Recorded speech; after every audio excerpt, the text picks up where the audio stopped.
খুবই হতাশ বাংলাদেশ ভারতের মধ্যকার সাফ অনূর্ধ্ব-19 চ্যাম্পিয়নশিপের ফাইনাল দেখে আমি খুবই হতাশ হয়েছি।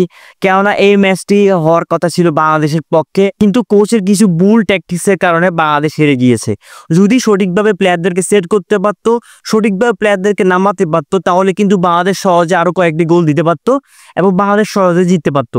আর যে দুজন বংশোদ্ভূত প্লেয়ারকে দলে অন্তর্ভুক্ত করা হয়েছিল, একজন হচ্ছেন আব্দুল কাদির এবং অন্যজন হচ্ছে ফারজাদ, এই দুজনকে টুর্নামেন্টে কোথাও আমরা দেখি নাই।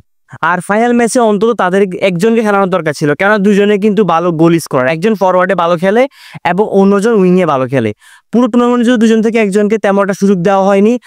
যদিও আব্দুল কাদিরকে প্রথম ম্যাচে কিছুটা সময় দিয়েছিল, কিন্তু এরপরে তাকে কোনো ম্যাচে নামানো হয়নি। তাছাড়া ফারজাদকে কিন্তু পুরো টুর্নামেন্ট জুড়ে সাইড বেঞ্চে বসিয়ে রেখেছেন। ন্যাশনাল টিমে আমরা যেমনটা দেখেছি যে জনি আর সোহেলরা যেমন খেলুক না কেন তাদেরকেই ঘুরিয়ে পিড়িয়ে খেলানো হচ্ছে, ঠিক তেমনই আমরা এই ম্যাচে ফাইনাল ম্যাচও দেখেছি যে গত ম্যাচে খারাপ করা প্লেয়ারদেরকেও এই ম্যাচে সুযোগ দেওয়া হচ্ছে। কেন ভাই?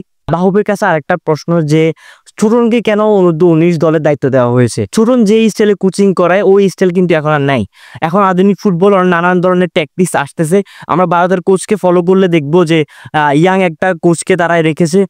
ট্যাকটিক্স একটা বড় কথা, প্লেয়ারদের পজিশন মার্কিং, কোন প্লেয়ারকে কোন পজিশনে খেলাতে হবে, আগে কখন অ্যাটাক করতে হবে, কোন প্লেয়ারদেরকে দৌড়ে খেলতে হবে, এসবগুলো বুঝাতে হবে কোচদেরকে। কিন্তু আমার মনে হয় না যে ছোটন সবকিছু ভালোভাবে প্লেয়ারদেরকে দিতে পারতেছে। অনূর্ধ্ব-19-এর এই দলটিতে কিন্তু বেশ কয়েকজন তরুণ প্রতিভাবান খেলোয়াড় রয়েছে, তাদেরকে যদি ভালো কোচ দিয়ে খেলানো যেত তাহলে কিন্তু তারা আরো ভালো খেলার প্রদর্শন করতে পারতো। আমরা প্রথম ম্যাচে দেখেছি জয়ের ম্যাচ ড্র করে ফেলেছে ইন্ডিয়ার বিপক্ষে, তো ম্যাচে দেখতে পেয়েছি শুরুতে গোলকিপার ইসমাইল যে ভুলটি করেছেন, অনেকটা সে শ্রাবণের মতো ভালো ভালো কিছু সেভও করবে এবং আবল তাবল কিছু ভুলও করে ফেলবে। কিন্তু এই ম্যাচে ইসমাইল মোটামুটি খারাপ করে নাই, কিছু সেভ করেছে, কিন্তু প্রথম দিকে সে যে গোলটা খেয়েছে সেটা আমি খুবই হতাশ হয়েছে এই গোলটা দেখে। কেননা সে এত সামনে দাঁড়ানোর দরকার ছিল না, একটু পিছিয়ে দাঁড়ালে কিন্তু তার হাতে বলটা চলে আসতো, কেননা এতটা গতি সম্পূর্ণ বল ছিল না যে গোল কেউ ধরতে পারবে না। কিন্তু পুরো ম্যাচে সে কিন্তু বেশ কয়েকটি বল সেভ করেছে। দ্বিতীয়টা ছোট কিন্তু বেশ কয়েকটি চেঞ্জ করেছে, যার মধ্যে সাবস্টিটিউট জয় কিন্তু গোল পেয়েছে। অপরদিকে শাহিদের পারফরমেন্স আমার কাছে তেমন একটা ভালো লাগেনি।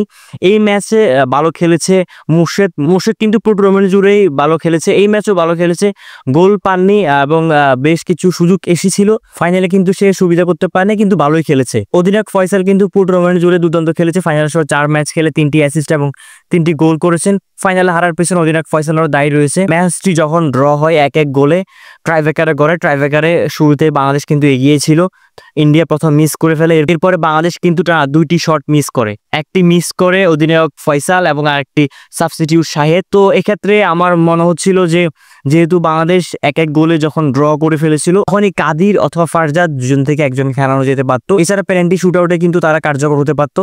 যাই হোক, পুরো টুর্নামেন্ট জুড়েই কিন্তু আমরা কোচের ছোটখাটো বেশ ভুল দেখেছি। বাংলাদেশের অনূর্ধ্ব-19-এর এই দলটা কিন্তু ভারসাম্য ছিল, ট্যালেন্টেড কিছু প্লেয়ার ছিল, যে প্লেয়ারগুলো আর কিছুদিন পর হয়তো বাংলাদেশ দলকে প্রতিনিধিত্ব করবে। সব ঠিকঠাক থাকলেও কোচ কিন্তু আমার কাছে পছন্দ হয়নি। তো আমার মাহবুবের কাছে একটা রিকোয়েস্ট যে পরবর্তীতে তরুণ প্লেয়ারদেরকে তরুণ কোচদের দিয়ে ট্রেন করানো দরকার, কেননা তরুণ যে কোচগুলো থাকবে তাদের চিন্তাধারা আধুনিক ফুটবলের সাথে অনেকটা মিলে যাবে। এরকম ওল্ড চিন্তাধারা কোচের আমাদের দলে কোনো প্রয়োজন নেই। তাছাড়া আমরা খেয়াল করেছি যে ইন্ডিয়া কিন্তু দ্বিতীয়ার্ধে বেশ কয়েকটা প্লেয়ার চেঞ্জ করে ফেলেছে, যার কারণটা হচ্ছে ইন্ডিয়ার প্লেয়াররা একটা সময় গিয়ে ফিটনেস হারিয়ে ফেলেছিল। ওই সুযোগটা যদি আমাদের কোচ ঠিকঠাকভাবে কাজে লাগিয়ে ভালো জায়গায় প্লেয়ারগুলোকে সেট করে দিতে পারতো, তাহলে কিন্তু বাংলাদেশ সহজে একটা না একটা গোল হয়ে যেত। তাছাড়া বাংলাদেশ কিন্তু বেশ কয়েকটি সুযোগ হারিয়েছে।